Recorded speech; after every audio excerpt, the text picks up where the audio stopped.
Welcome to Nisa School of Mastery. Today we'll be going through literature, and the topic we'll be looking at today is poetry. Now, what is poetry? Poetry is a form of literature that expresses ideas, emotions, and experiences in a creative and imaginative way. It uses carefully chosen words, rhythm, and imagery to convey meaning in a condensed and artistic manner. Poetry is often written in lines and stanzas and may follow set patterns or be free in form. Now let's look at the elements of poetry. The first one we have here is the theme. The theme is the message being passed across. When you're writing a poem, you must have a message you want to pass across to your audience. So the theme comprises of the message, the general idea that the poem is based on. The second one we have is the mood. The mood is the feeling or atmosphere created for the readers. The mood is the feeling or atmosphere. That means when you're writing your poem, how do you want your readers to feel? Like, do you want them to be in a sober mood? Do you want them to be in a joyful mood? Which atmosphere are you creating? Is it an atmosphere for them to be calm? Is it an atmosphere for them to be so relaxed? Is it an atmosphere for them to be so tense and in anticipation of what is coming next? Now we move to the tune. The tune, this is the poet's attitude towards the subject or audience. Remember, the mood deals with the readers. Now, the tune deals with the attitude of the poet to the audience or subject matter. Now, poets can write their poem in a serious tone. Now, when you're all business, there's no joke in the poem, you're straight to the point. And it can also be what? Formal or informal. Now, when it is formal, that means the audience you're talking to are audience with all seriousness. Now, you cannot be writing a poetry for kids and you're using a formal tone. When you're writing to kids, you use a playful tone or an informal tone for children because you want them to feel relaxed and you want to carry them along with your poetry. So these days with the tune can be serious, the tune can be formal, it can be informal, the tune also can be serious, it can be playful, considering the audience you are writing to, the readers of your poetry. The next element of poetry we'll be looking at is the rhyme. The rhyme is a repetition of similar sound, usually at the end of lines. Rhyme is a repetition of similar sound. When you have words like dear, dear, dear, it sounds alike, right? So this is a repetition and usually it comes at the end of the line. Now let's take for instance this poem. Tinkle, tinkle, little star.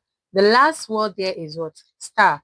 Now look at the second line. How I wonder what you are. So we have star. We have are.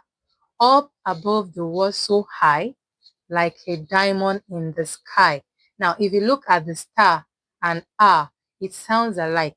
So this is the work of what? This is the work of rhyme in poetry. Now let's look at rhythm. Rhythm is the musical effect created by patterns of stressed and unstressed syllables.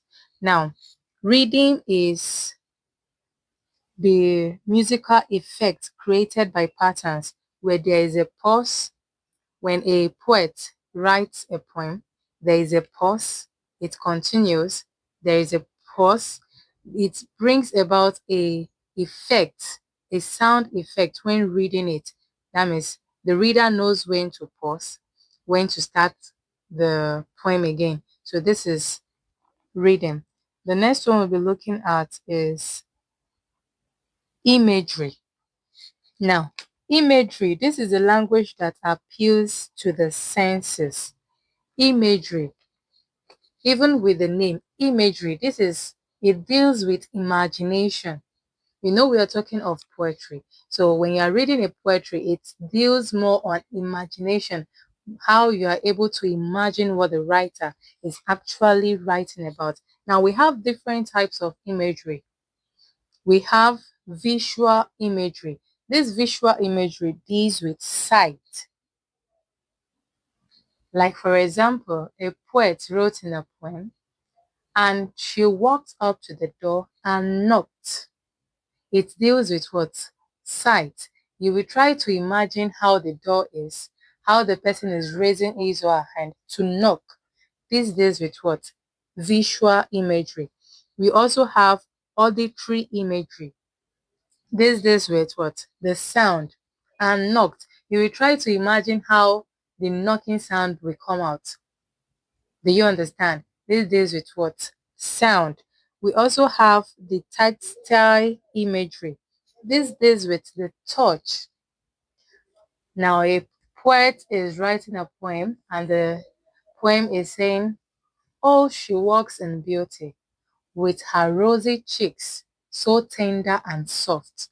Now, you will try to imagine how tender the cheeks actually is. So, this is what it deals with touch. We also have olfactory imagery. This one deals with smell. Now, when you are reading a poem and they are talking about a very delicious food, the aroma was so tantalizing, it was drawing in people from outside. Now, you will want to imagine how well the food actually smelled. We also have the kinetic imagery. Now, this one deals with what? Movement. It refers to movement, how movement are being described in poetry. Now, the last one we have on our list is, sorry, not the last one. We have figure of speech. Figure of speech. Now, this is the devices such as simile, metaphor, personification. All this makes the literary work interesting. It adds more beauty to it, not just you writing in a layman language. You're writing a poem and you are just straightforward like that. Though there are poems that are straightforward, but you need to add beauty to it. So that is why we have the use of figure of speech instead of just saying the boy, the boy act like goat, the boy is a goat. There is another way for you to just make it look more beautiful. How to describe people? We use figure of speech for that. We also have lineation. Remember, poetry deals with lines and stanza, and all these lines have their own name. The stanza also have their own name. Now, of in a poem of two lines, when you have just two lines in your poem, they are referred to as couplet. A line, that means a poem of two lines is referred to as what? A couplet. A line of let's say four stanza. A line of four stanza is referred to as quatrain. Now, when you have just four stanza in your, like I said stanza, sorry, lines. When you have just four lines in your poem, she is a boy, a very beautiful boy. Oh, how handsome he is. Yes, he's a very beautiful boy. Now, when you count that, we have just four lines. So you refer to that as quatrain. We also have three line stanza. When you have three lines in your stanza, it is referred to as tercet. Tercet, tercet. We also have lines of five lines in a stanza. When you have just five lines in your stanza, it is referred to as quartet. Quantet. We also have six line stanza. It is referred to as sestet. We have the seven line stanza. Seven. You refer to that as septet. Septet. We also have let's say yes, eight line stanza. Eight line. When there are eight, you call them octave. Do you understand? You call such octave. So these are lines. It breaks down the poetry. it breaks down your poem to give it more sense, to carry readers along. Now we have structure and form.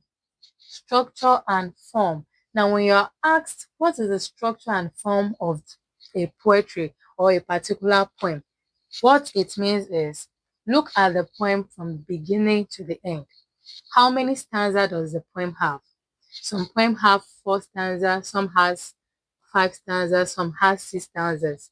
Now, in each stanza, how many lines? We just deal with lineation.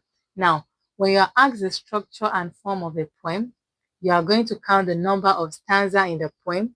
After counting that, count the number of lines in the poem.